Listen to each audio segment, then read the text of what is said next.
Hello నమస్తే. నేను అశోక్. కాపులు ఎవరి వైపు? ఈ ప్రశ్నకి చాలా మందికి సమాధానం తెలియట్లేదు. 2014 ఎన్నికల్లో టీడీపీ, జనసేన పొత్తులో ఉన్నటువంటి నేపథ్యంలో అప్పుడు కాపులందరూ జనసేన పార్టీకి, అలాగే టీడీపీ పార్టీకి సపోర్ట్ చేశారు. ఆ సమయంలో చంద్రబాబు నాయుడు ముఖ్యమంత్రిగా అయ్యారు. 2019 ఎన్నికల్లో విడివిడిగా పోటీ చేసినప్పుడు అందరూ ఏకమ్మడిగా అంటే ఎవరు ఊహించిన విధంగా పవన్ కళ్యాణ్‌కి సపోర్ట్ చేస్తారనుకున్నారు. కానీ అప్పుడు జగన్మోహన్ రెడ్డికి వన్ సైడ్‌గా కాపులందరూ సపోర్ట్ చేశారు. రేపు జరగబోయేటటువంటి ఎన్నికల్లో కాపుల మద్దతు ఎవరికి? ఇటు జనసేన పార్టీకి ఉంటుందా? లేదంటే వైసీపీకి ఉంటుందా? చంద్రబాబుకు ఉంటుందా? సో, ఇలాంటి చాలా క్వెషన్స్ ఉన్నాయి. కాపుల వైపు అసలు స్టాండ్ ఏంటి? ఏపీ రాజకీయాలకు సంబంధించి వాళ్ళు ఎలాంటి స్టెప్ తీసుకోబోతున్నారు అనేది ఈరోజు డిస్కస్ చేద్దాం. ఈరోజు మనతో పాటు ఇంటర్వ్యూలో పార్టిసిపేట్ చేస్తున్నారు జీవీఎల్ఎన్ చారి గారు. చారి గారు నమస్కారం. కాపులకు సంబంధించి చాలా మెయిన్ రోల్ ఏపీ రాజకీయాలకు సంబంధించి వాళ్ళు డిసైడింగ్ ఫ్యాక్టర్. ఎవరు గెలవాలన్నా, ఓడిపోవాలన్నా, అధికారంలోకి రావాలన్నా. అసలు కాపులు 3 సెట్ ఏంటి సార్? అసలు వాళ్ళ బ్యాక్‌గ్రౌండ్ ఏంటి? వాళ్ళు ఎలా ఉండబోతుంది ఈసారి? 28% ఇంకా ఓట్లు పెరిగిన 2%, 30% ఓట్ షేర్ ఉన్నటువంటి అత్యధికమైనటువంటి vote bank Kapu vote bank. నేను వాళ్ళని కాపు అని కులంతో అనలేను. It's a protector army. Kapu అనేటిది ఒక ఆర్మీ. వాళ్ళది రాచరికం బ్యాక్గ్రౌండ్. సో వాళ్ళలో రక్షణ కల్పించేటువంటి శక్తి ఉంది కానీ భక్షించేటువంటి స్వభావం వాళ్ళది కాదు. ఒక రకంగా చెప్పాలంటే సాధు జంతువులని చెబుతాను నేను. ప్రస్తుతం ఆంధ్రప్రదేశ్ రాజకీయాలను శాసిస్తున్నటువంటి అత్యధిక ఓటర్ ఎవరంటే కాపు. అందులో ఆ కాపుల్లో భీష్మాచార్యులు,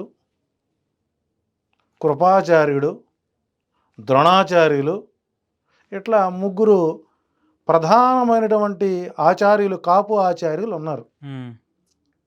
ఈ రోజున పవన్ కళ్యాణ్ రేసులో కనిపిస్తున్న తన వెనక ఉండేటువంటి వర్గం కాపులను వారికి వారుగానే దూరం చేసుకుంటున్నారు. ఉదాహరణ నాదెళ్ల మనోహర్ గారు ఉన్నారు. మీరు స్పెసిఫిక్గా మనం కొన్ని అబ్జర్వ్ చేసినట్లయితే చంద్రబాబు నాయుడుతో మాట్లాడేటప్పుడు మాత్రమే పక్కన నాదెళ్ల మనోహర్ కనపడతారు తప్ప మరెక్కడా కూడా ఆయన పాత్ర కనపడదు. ఓకే. రెండవది, అదే కాపు వర్గంలో కాపు ఉద్యమ నేత ముద్రగడ పద్మనాభం గారు. మూడో వ్యక్తి మెగాస్టార్ చిరంజీవి గారు, హరిరామ జోగయ్య గారు. ఈ నలుగురు ప్రధాన భూమిక పోషించేటువంటి త్రికూట త్రయం. ఒక ఆయన ఇస్పేటి కింగు, రెండో ఆయన డైమండ్ కింగు, మూడో ఆయన ఆటిన్ కింగు, చిరంజీవి గారు కలవని కింగు. ఈ నలుగురు రాజుల మధ్య కాపు వర్గం ఎటువైపు మొగ్గుతుంది అనేటువంటిది మనం సున్నితంగా పరిశీలించినప్పుడు గత 15 రోజులుగా నేను ఆ జిల్లాల్లో పర్యటించినప్పుడు కొన్ని అంశాలు మనం తీసుకోవడం జరిగింది. ఇవాళకి వాళ్ళు రాసినటువంటి కాపు భీష్మాచార్యుడు హరిరామ జోగయ్య గారు రాసినటువంటి లేఖ మరొక్కసారి ప్రకంపనలు సృష్టిస్తుంది. 50 ఎమ్మెల్యే సీట్లు, 6 ఎంపీ సీట్లు కనుక ఇస్తే మేము జనసేనకి సపోర్ట్ చేస్తాం, సో ప్రభుత్వానికి సహకరిస్తాం. మీరు బీజేపీ జనసేన పార్టీని తొక్కేయడం కోసం మీరు చేసేటువంటి ప్రక్రియకి మేము అడ్డుపడతామని ఒక అల్టిమేటం ఇచ్చారు. సో దీనిపైన యథావిధిగానే ఆవు కథ చెబుతారు చంద్రబాబు నాయుడు గారు. నిన్న మనం చూసాం ఆయన 2 స్థానాలు ప్రకటించేసరికి బొండా ఉమామహేశ్వరరావు గారు మేమే వస్తే మీకెందుకు బాధ అని. సో ఇక్కడ అల్టిమేట్గా బీజేపీ, టీడీపీ మధ్యలో బీజేపీ. సో కాపు ఓట్ బ్యాంక్ మీద ఈ 3 పార్టీలు క్రీకన్నుతో వారు ఎటుపక్క వైపు వెళతారనేటువంటి నిశ్చితంగా పరిశీలిస్తున్నటువంటి దిక్సూచి కనపడుతుంది. కానీ ఇక్కడ జగన్మోహన్ రెడ్డి అనేటువంటి వ్యక్తి ఆ బీసీ కులాలకు ఉన్నటువంటి వారందరికీ కూడా, మహిళలందరికీ కూడా సంవత్సరానికి 14,500 రూపాయల చొప్పున పథకాలు ఇచ్చి, అదే కాపు వర్గం ఉన్నటువంటి విద్యార్థులకు కానీ, రైతులకు కానీ ఉపాధి కల్పిస్తూ తాను డ్రిప్ ఇరిగేషన్ చేసుకుంటూ కాపు డ్రిప్ ఇరిగేషన్ ప్రథమ వ్యక్తి ఎవరంటే జగన్మోహన్ రెడ్డి. ఉమ్, అట్లాగే ఉత్తరాంధ్ర కూడా కాపులు ఉన్నారు. ఉత్తరాంధ్ర కాపులు ఉన్నప్పుడు, ఎక్కువ మెజారిటీ ఉన్నప్పుడు తెలుగుదేశం పార్టీ ఒక ఎర్రన్నాయుడు కుటుంబానికి, అచ్చెన్నాయుడు కుటుంబానికి తప్ప కొత్తగా బీసీ సందర్భాలు ఎక్కడ కనపడతలేదు. ఉమ్, సో ఇలాంటి పరిస్థితిలో 2024 సంవత్సరంలో కాపు ఓట్ బ్యాంక్ అనేటువంటి డిసైడ్ ఫ్యాక్టర్గా మారేటువంటి ఈ పరిస్థితిలో వారు ఎటువైపు ఉన్నారో తెలియనటువంటి ఆందోళన. అంటే జగన్కు ఒక క్లారిటీ ఉంది, క్లారిటీ లేనిది ఎవరికైనంటే టీడీపీ, జనసేన, బీజేపీకి. కాకపోతే వీళ్ళిద్దరి మీద బీజేపీ ఒక నిఘా విభాగాన్ని ఉమ్, ఉపయోగించుకొని ఒక బృహత్ కార్యాచరణకి ఆ రంగం సిద్ధం చేసుకుందేమో అన్న సందేహం కలుగుతుంది. అందుకని కారణాలు కూడా మనం చెప్పుకోవాలి. ఓకే. ఇప్పుడు ఊహించకుండా నిన్న పవన్ కళ్యాణ్ చిరంజీవికి,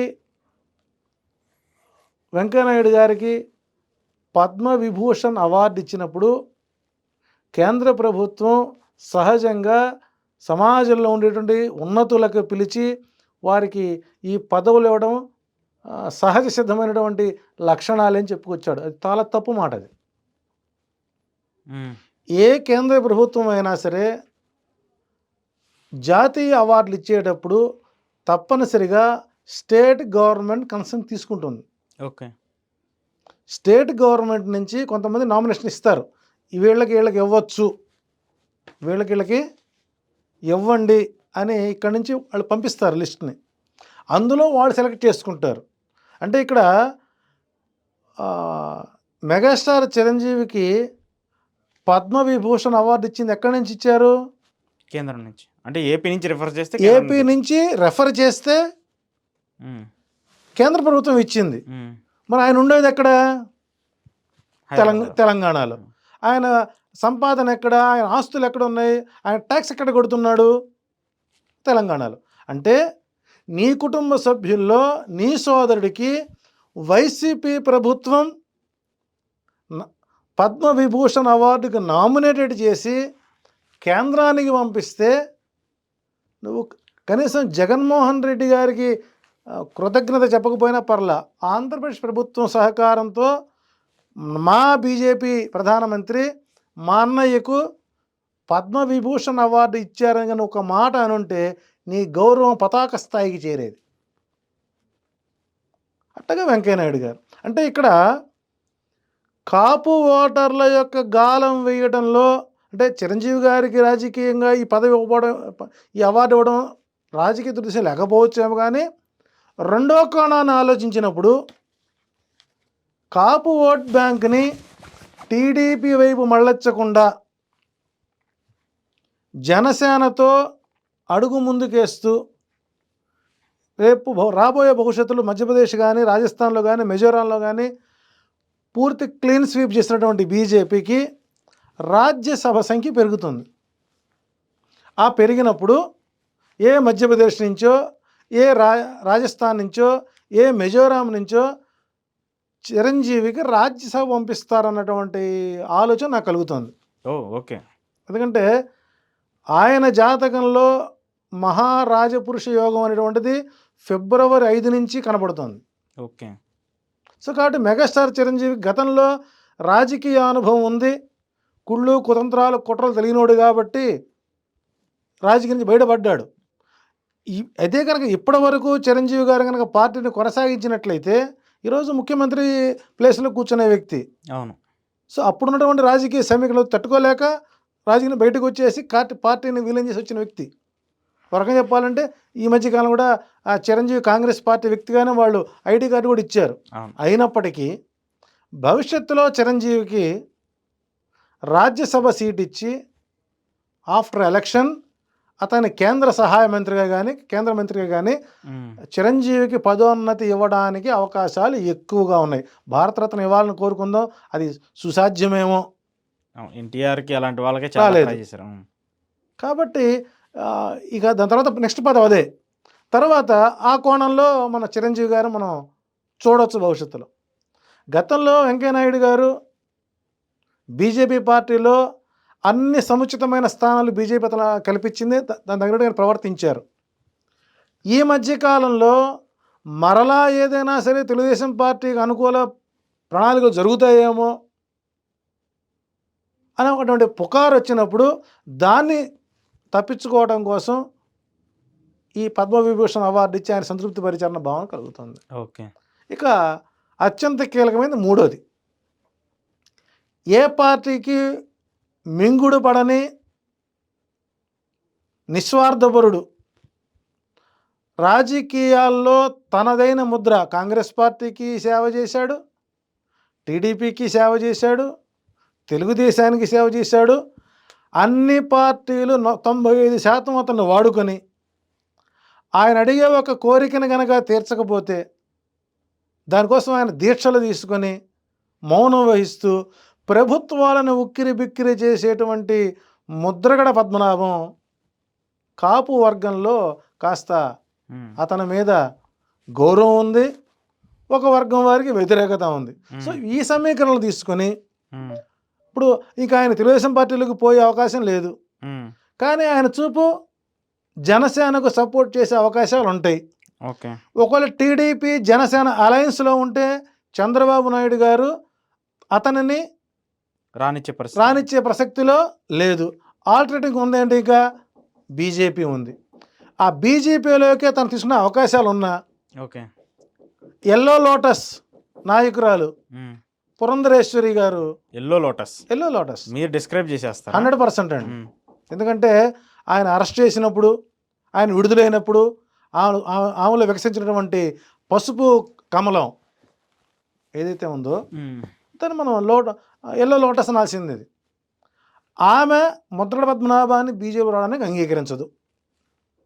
సో కాబట్టి అధిష్టానం ఏం ఆలోచిస్తుంది, ముద్రగడ పద్మనాభాన్ని గారి కాపు ఓట్ బ్యాంకుని ఓన్ చేసుకుంటూ జనసేనకి సపోర్ట్ చేసుకుంటూ తనకి ఏదైనా ఒక రాష్ట్రంలో గవర్నర్గా పంపించే అవకాశాలు ఉంటాయి. ఓకే. గతంలో మనకి విద్యాసాగర్ రావు అని ఉన్నారు.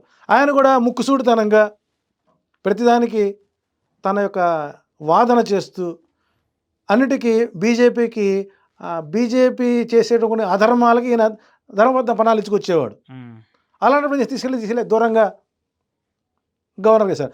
ఆ కోణంలో ముద్రగడ పద్మనాభాన్ని ఏదైనా రాష్ట్రానికి గవర్నర్గా పంపించి కాపు ఓట్ బ్యాంకు మొత్తాన్ని కూడా ఓన్ చేసుకుని 2029కి పవన్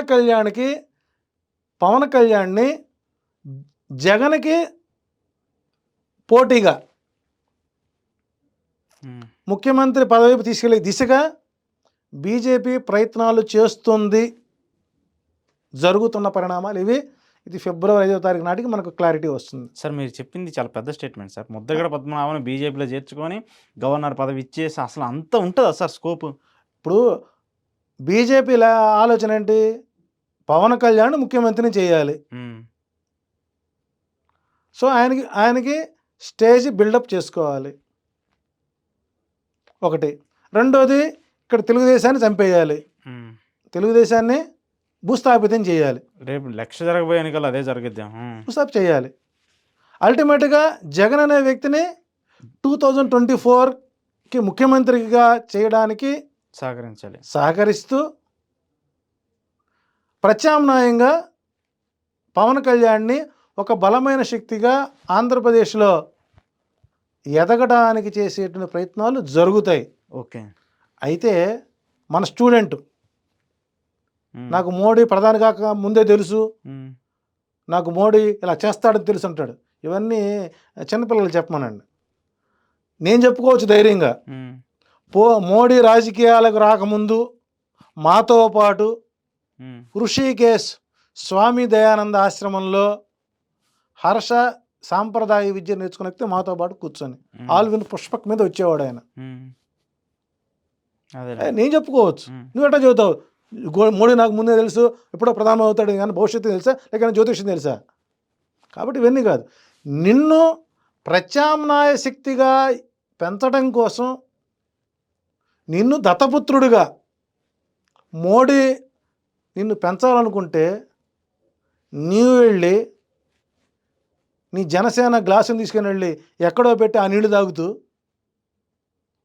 10 సీట్లకి అకృతపడి నీ రాజకీయ భవిష్యత్తుని పాడు చేసుకుంటుంటే ఏ తండ్రి అయినా తన బిడ్డను సముదాయిస్తాడు. అరే ఇట్ట కాదురా, ఇట్టబో, నా ఆలోచన ఇది, నీ ఆలోచన ఇది, ఇక్కడ చేద్దాం అనుకుంటున్నావు, నువ్వు ఆగు అని బుజ్జగించో బామాలో బతికినాడో తన దారి తెచ్చుకుంటారు. అంతే తప్ప లేకపోతే ఇప్పటికిప్పుడు అర్ధరాత్రే అన్నీ జరగవు. సో కాబట్టి కాపు ఓట్ బ్యాంక్ అనేటువంటిది బీజేపీ ఓన్ చేసుకోవడం కోసం వాళ్ళు ఎంతటి ప్రయత్నాలన్నీ చేసుకొస్తారు. ఓకే. కానీ వీటన్నిటినీ పరిశీలించుకుంటూ వీర విధేయుడిగా జగను కేంద్ర ప్రభుత్వాన్ని సహకరించి కాళ్ళు పట్టుకొనో, మోకాళ్ళు పట్టుకొనో, గడ్డలు పట్టుకొనో తాను పెట్టుకున్న నవరత్నాలని సర్దుబాట్లు చేసుకుంటూ ప్రభుత్వం యొక్క సహకారంతో కేంద్ర ప్రభుత్వ ఆశీస్సులతో నడుపుతున్నప్పుడు ఇప్పుడు ఇంతకీ జగన్కి కానీ కేంద్ర ప్రభుత్వం ఎక్కడ వైరుధ్యం లేదు. సంస్థాగతంగా ఇద్దరు కూడా ఒక అండర్స్టాండింగ్గా పోతున్న వ్యక్తి మీద ఇప్పటికిప్పుడు జగన్ను దూరంగా పెట్టి జనసేనని టీడీపీతో కలిసి వాళ్ళు పతనం కాలేరు. ఓకే. బీజేపీ లక్ష్యం ఏంటి? చంద్రబాబు ప్రోద్బలంతో కాంగ్రెస్ పార్టీలో చేరినటువంటి షర్మిల ద్వారా వచ్చేటువంటి ఓట్ బ్యాంకుని కంటే 1% బీజేపీ ఓట్ బ్యాంకు పెంచుకునే ప్రయత్నం సాగుతుంది తప్ప మరొకటి కాదు. సో భవిష్యత్తులో 2029లో కాపు ఓటింగ్ అంతా కూడా బీజేపీకి కన్వర్ట్ అయ్యే ప్రణాళిక రూట్ మ్యాప్ ఇస్తుంది. ఈసారికి 30% వాటిలో 20% అబోవ్ కాపు ఒంటరి మహిళలకి, కాపు మహిళలకి, కాపు రైతులకి, కాపు బిడ్డలకి పథకాల రూపంలో హీనపక్షం. నేను మొన్న సప్తగిరి గ్రామీణ బ్యాంకు, తర్వాత డీసీబీ బ్యాంకు ఇప్పుడు మేనేజర్ అడిగింది సార్ అంటే, సార్ పథకాల డబ్బులన్నీ బ్యాంకులో వాళ్ళు చక్కగా సేవ్ చేసుకుంటున్నారండి, మా బ్యాంకుల్లో కూడా డిపాజిట్లు పెరిగాయి, ప్రజలు తెలివిగా బిలో పావర్టీ వాళ్ళందరూ కూడా ఒక్కొక్కళ్ళ అకౌంట్లో ఈరోజు 3 లక్షలు 4 లక్షల రూపాయలు దాచుకునే పరిస్థితి వచ్చింది, తద్వారా బ్యాంక్ ఇన్కమ్ పెరిగింది. సో ఇది is goes to AB government అండి అని చెప్తే నిజం అనిపించింది. సో కాబట్టి కాపు ఓట్ బ్యాంకు ఈ టర్మ్కి ప్రభుత్వానికి అనుకూలంగా ఉంటుంది. 2029 నాటికి బీజేపీ ప్లాన్ వర్కౌట్ అయితే కంపల్సరీగా రాబోయే ప్రత్యామ్నాయంగా జనసేన, బీజేపీ ఆంధ్రప్రదేశ్లో మళ్ళా కొంతకాలం కొనసాగే అవకాశాలు ఉంటాయి.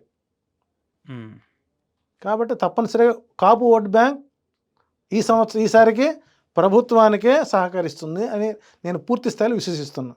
సో మీ ఐడియాలజీ ప్రకారం ఈసారి కాపులంతా మళ్ళీ జగన్మోహన్ రెడ్డి వైపు ఉంటారు. సో పవన్ కళ్యాణ్ ఉన్నా కూడా అంత ఎఫెక్ట్ ఉండదు. పవన్ కళ్యాణ్ బీజేపీతో వెళితే కొంతమేర గౌరవప్రదంగా ఉంటుంది. అదే టీడీపీతో కలిసి బీజేపీ కలిస్తే ఎస్సీ, ఎస్టీ, మైనారిటీ ఓట్లు పడవు. అవసరమైతే చంద్రబాబు పోయి షర్మిల కాళ్ళు పట్టుకుని ఆమెతో సపోర్ట్ చేసుకుంటాడు మళ్ళీ, వీళ్ళు కాకపోతే. అంటే ఇక వరకం చెప్పాలంటే ఒక వైసీపీతో ఆయన కాపురం చేయాలి. రాబోయే రోజుల్లో వైసీపీలో కూడా తెలుగుదేశం విలీనం చేయొచ్చు. ఓకే. ఇలా పరిస్థితులు వస్తాయి. కారణం ఏంటి? స్ట్రాటజికల్ లేకపోవడం. ఎంతసేపు నేల విడిచి సాము చేయడం వలన చంద్రబాబు నాయుడు గారిని ఈ రోజుల్లో ప్రజానీకం నమ్మే పరిస్థితి లేదు. అటువంటి చంద్రబాబుతో కలిసి జనసేన వెళుతుంది అంటే కాపు వర్గం చివరి హరిరామ జోగయ్య గారు కూడా జనసేనకు ఓటేయడు. ఓకే. ముద్రగడ పద్మనాభం గారు కూడా ఓటేయరు. అందుకే ద్రోణాచార్య పాత్ర మోడీ గారు, భీష్మాచార్యుడి పాత్ర జోగయ్య గారు, కృపాచార్యుడి పాత్ర ముద్రగడ పద్మనాభం, ముగ్గురు వ్యక్తులు పవన్ కళ్యాణ్ని పైకి లేపడానికి ప్రయత్నం చేస్తే చేసే పని ఏంటండి? అంటే భవిష్యత్తులో రాజకీయ నాయకుడిగా ఉండి ఆంధ్ర సమాజానికి సేవ చేయాలనుకున్న లక్ష్యం బీజేపీ ప్లాన్. తాత్కాలికమైనటువంటి ప్యాకేజీ, తాత్కాలిక లీకేజీలతో, అత్యవసర మార్కులతో ఉడికినటువంటి 15 సీట్లతో మేము బతుకుతామంటే మీ బతుకు అలాగే ఉంటుంది.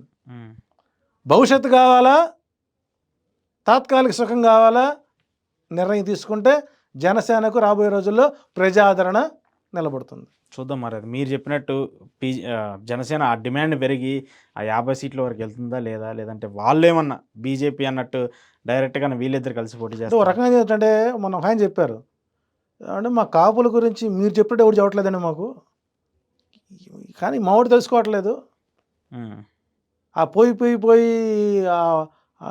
సైకిల్ కుద్దాల్సి వస్తుంది, మేము చచ్చిపోతున్నామండి అని వాళ్ళు అంటుంటే గ్రౌండ్లో తిరిగాను కాబట్టి నేను చాలా ఓపెన్గా చెబుతున్నాను. సో ఒక్కొక్కళ్ళ అకౌంట్స్ మనం చూసినట్టయితే 3 లక్షలు 4 లక్షలు కనబడుతున్నాయి. ఎక్కడి నుంచి వచ్చేవాళ్ళు ఇంతకుముందు లేవు కదా. పథకాలు పెట్టాక వీళ్ళు అకౌంట్లు ఓపెన్ చేశారు, ఉమ్, జీరో అకౌంట్స్. దానివల్ల బ్యాంక్ ఇన్కమ్ పెరిగింది, వీళ్ళకి రూపాయి మిగిలింది, హాయిగా ప్రశాంతంగా 3 పూట్ల అన్నం తింటున్నారు. ఈరోజు పల్లెటూళ్ళకి కూలోళ్ళు దొరకట్లేదండి. ఎంత ఇస్తావు, ఈ ముందు ఇస్తే వస్తాం లేకపోతే అంటే ఒక డిమాండ్. రాబోయే రోజుల్లో ఏ పొలం రైతు వాడు ఒంట్లోకి చేలో దిగి నడువు వంచి పారతో మట్టి తవ్వుకునే పరిస్థితులు వస్తున్నాయి. ఓకే. ఎవడు కుల వృత్తి వాడు చేసుకోవాలి తప్ప గతంలాగా పిలిస్తే కూలీలు వచ్చే పరిస్థితులు ప్రస్తుతం లేదు. అది అభివృద్ధి కాదా?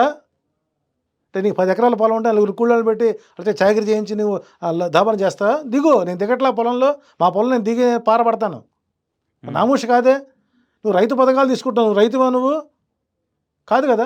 సో కాబట్టి ఏంటంటే ఓవరాల్గా చూసినట్లయితే బీజేపీ ప్లాన్ జనసేన అధినేతని ముఖ్యమంత్రిగా చూడాలనేటువంటి మోడీ కోరికని మరి పవన్ కళ్యాణ్ తీరుస్తారా లేదా అనేది మనం కాలాన్ని ప్రశ్నించాల్సిన పరిస్థితి. సో నా అంచనా ప్రకారం ఈ పద్మవిభూషణ్ అవార్డులో నాకు బ్యాక్డ్రాప్ సెకండ్ కొన్ని ఆలోచన ఏంటంటే రాబోయే రోజుల్లో మెగాస్టార్ చిరంజీవిని మన కేంద్ర మంత్రిగా ఏదో ఒక రాష్ట్రం నుంచి మనం చూసే అవకాశాలు పక్కగా ఉంటాయి. ముద్రగడ పద్మనాభాన్ని ఏ పార్టీ అతనికి సహాయం చేయకపోయినా బీజేపీ అమ్మ ఒడిలో సేద తీర్పించి అతనికి గవర్నర్గా సముచిత స్థానం కలిగిస్తున్నది మాత్రం నా భవిష్యత్తు చెప్తున్నాను. మరి చూద్దాం, మీరు అన్నట్టు అవకాశాలు ఉంటాయా లేదా అనేది కూడా చూద్దాం. ఇది ఈరోజు చారీ గారితో ఎక్స్ప్రెస్ ఇంటర్వ్యూ చూస్తున్నానండి ఈహా టీవీ.